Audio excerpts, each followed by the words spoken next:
Servus, Glück auf und herzlich willkommen zum weiteren FC Bayern Talk. Ja, Leute, oder zum FC Bayern Spielanalyse, aber heute wird das keine Analyse werden.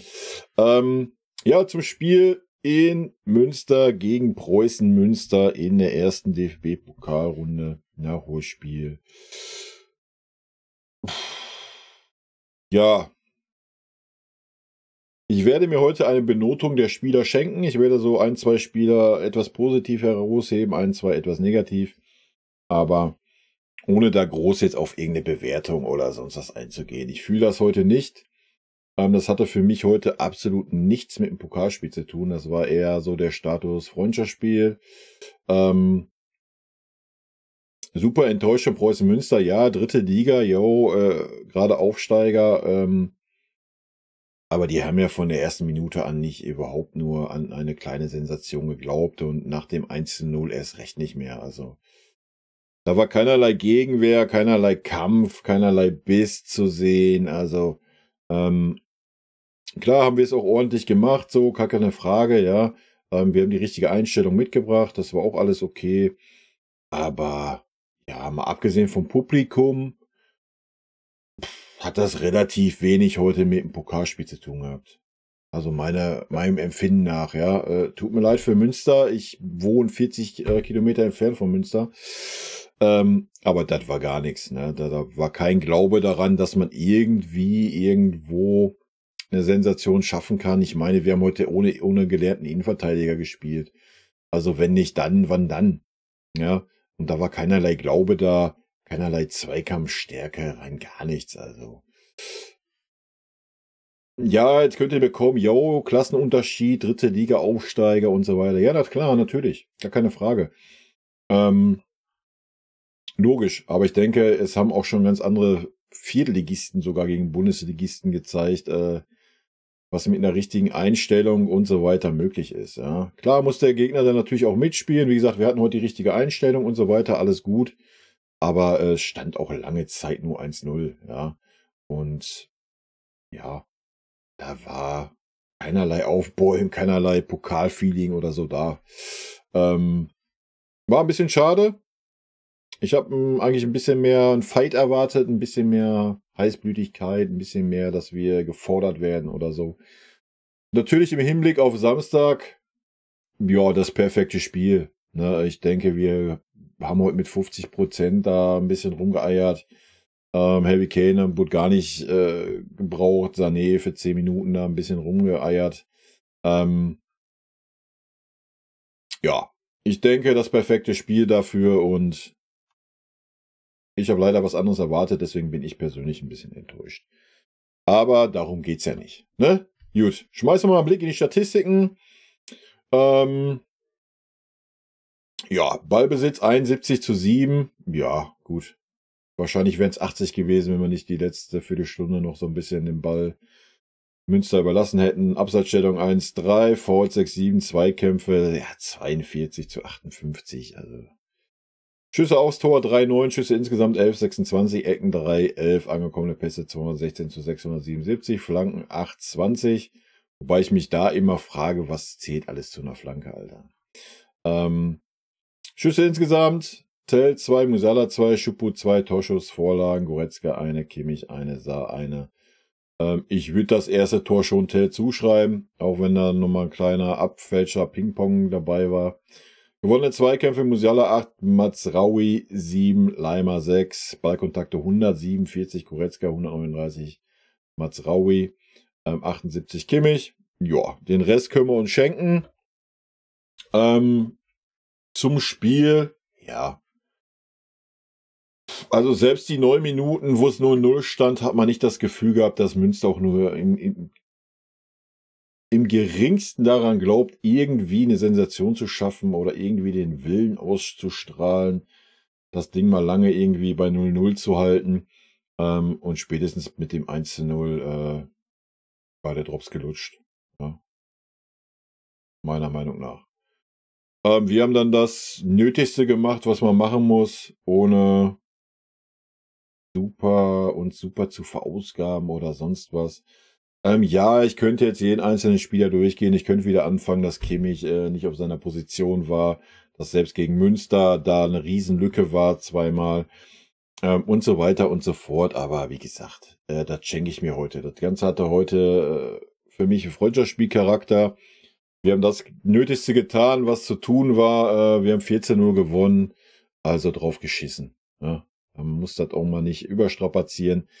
Es wird auch keine Reaction auf eine Pressekonferenz nach dem Spiel geben. Ja, was soll da groß aussagekräftig kommen?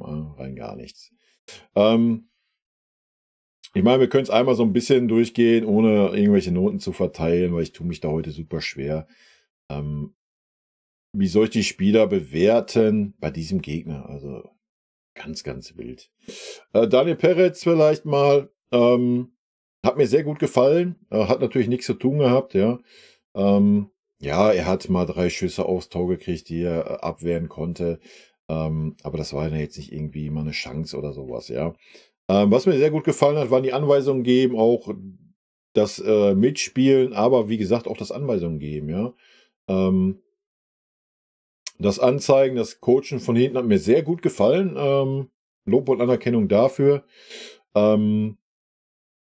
Ja, ansonsten positiv herauszuheben oder wer positiv aufgefallen ist, für mich definitiv Goretzka. Ja, war der auffälligste über 90 Minuten. Ja. Wollen wir das jetzt irgendwie groß ins Verhältnis setzen? Wie gesagt, der Gegner war Preußen Münster, der quasi mit einem Stürmer gespielt hat und mit 10 Mann hinten. Ja, weiß ich nicht, aber Leon hat ein auffälliges Spiel gemacht, hat ein gutes Spiel gemacht, meiner Meinung nach. Ansonsten, der andere, der mir noch sehr, sehr positiv aufgefallen ist Kretzig. Ich denke, er hat das Selbstvertrauen, was ein Franz haben muss. Ja, nee, hat mir super gefallen, war super viel in Bewegung, war immer anspielbereit, hat ja also auf zentraler Mittelfeldposition gespielt. Was mir sehr gut gefallen hat, er fordert den Ball, er gibt aber auch Anweisungen. Ja, wenn er sieht, so, da muss einer hinlaufen, dann zeigt er dahin, es ist ihm scheißegal, ob das ein Kimmich ist, den er da gerade anspricht, ob das ein Koman ist oder sonst wer, das ist ihm scheißegal. Ansonsten auch seine Art und Weise ist so ein bisschen, ja, so ein bisschen Müller-like, ne? Immer, wenn irgendwie ein guter Ball war oder auch mal einer, der vielleicht nicht angekommen ist oder der Versuch gut war, immer gleich mit dem Lob für Mitspieler. Da fällt mir noch eine Szene ein, 88. Minute, wo er dann, wo Mats Raui nach der Ecke aufs Tor köpft, wollte er ihn abklatschen. Er hat es einfach ignoriert, Alter. Weiß ich nicht. Fand ich ein bisschen, ja, weiß ich nicht. Fand ich ein bisschen respektlos den Kretzig gegenüber. Vielleicht hat er es nicht gesehen, keine Ahnung, immer schwer zu beurteilen am Fernsehbild. Auf jeden Fall fand ich es ein bisschen affig. Er wollte ihn einfach nur abklatschen, ja, war doch okay. Und ja, er ist einfach an ihm vorbei.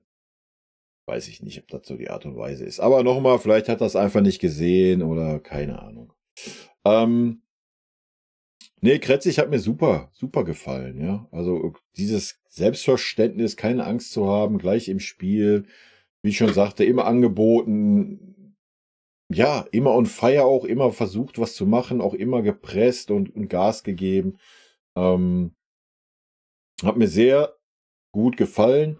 Auch dann Taichi Fukui, hat's auch sehr gut gemacht. Ja, klar, Preußen Münster und so, wie gesagt, wir brauchen nicht, deswegen auch keine Noten, wir brauchen da nicht in irgendwelche Noten verteilen gegen so einen Gegner, aber jetzt hat's in meinen Augen auch gut gemacht. Ansonsten mal schön, dass wir Guerrero mal gesehen haben, ja, dass er wieder laufen kann. Sehr gut. Was hat mir nicht so gut gefallen? Musala war heute wieder super eigensinnig, ja. Fand ich nicht so toll. Schupu war heute chancentot. Ja, abgesehen von dem einen Ding, hätte locker 3, 4 machen müssen. Ja, Tell hat's dann gezeigt. Kaum durfte er auf Mittelfeld, ja. Kaum durfte er auf Mittelstürmerposition spielen, hat er gleich die erste Chance genutzt.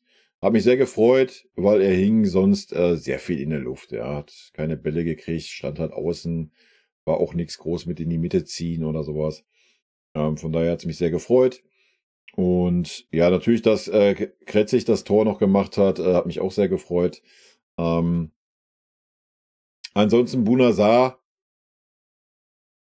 I don't know. Also der ist, ich glaube, der wäre selbst für Münster zu schlecht für den Kader, Alter. Also wild, ganz, ganz wild. Ja, und das war's. Ja, was sollen wir da heute groß analysieren, groß zu sagen? Es war ein riesiger Klassenunterschied, ja. Es war keinerlei Gegenwehr im Zweikampf, taktisch, sonst was gesehen. Wir haben das gemacht, was wir machen mussten. Wir haben 4-0 gewonnen, wir haben Kräfte geschont. Wir sind nicht einmal an die 100% Vollgas rangegangen. Warum auch? Es war nicht nötig. Völlig legitim, völlig okay. Wollen wir hoffen, dass das so der richtige Way to go war für Leipzig, dass wir da den Schalter dann wieder umlegen können und dass dann auch wieder die Leute auf den Positionen spielen, wo sie hingehören. Ich denke, dass ein Leimer und Kimmich spielen werden, haben wir heute gesehen. Die wurden relativ frühzeitig ausgewechselt. Die Frage wird sein, wo? Ja?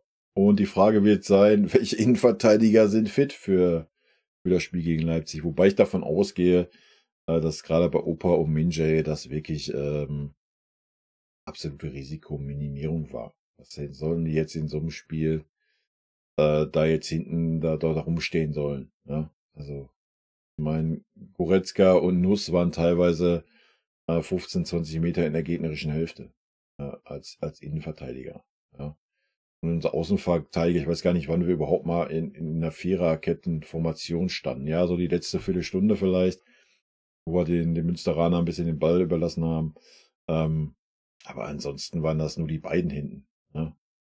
Aber wie gesagt, Münster hatte auch nur einen Spieler, der irgendwie auch nur ansatzweise Richtung gegnerische Hälfte gedacht hat. Also ganz komisches Spiel. Nochmal, für mich ein bisschen enttäuschend. Ich erwarte von Drittligisten, egal ob er gerade aufgestiegen ist oder nicht, auch von einem Viertligisten, Kampf, Wille und Versuchen. All das habe ich bei Münster heute nicht gesehen gefühlt. Vielleicht kam es auch falsch rüber am TV, vielleicht kam es für mich falsch rüber, keine Ahnung. Ich fand es ein bisschen enttäuschend. Nochmal, ich habe nicht das Gefühl gehabt, dass Münster auch nur eine Minute daran geglaubt hat, auch nicht in den ersten 9 Minuten. Klar, das frühe Tor hat uns in die Karten gespielt, das war klar.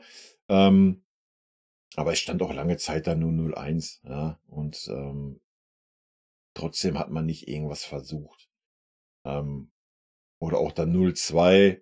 Ja, mein Gott, dann muss er aus der Pause kommen und muss halt sagen, jo, alles klar, jetzt spielen wir nach vorne oder versuchen zumindest. Entweder kriegst du dann das dritte, dann ist der Zug abgefahren, oder du machst das 1-2 und es kommt nochmal richtig Zug rein. Nochmal, wir haben ohne Innenverteidiger gespielt. Ja. Wenn nicht dann als solcher Underdog hast du eine Chance gegen uns, als wann dann? Ne? Aber gut, so ist es, meine Meinung. Haut mir gerne in die Kommentare, wie ihr das gesehen habt, ob das für euch irgendwie so das Pokalfeeling war es für mich leider nicht. Unserer Mannschaft ist kein Vorwurf zu machen, ja. Nochmal, wir haben das gezeigt, was man zeigen muss. Wir haben die richtige Einstellung am Tag gelegt.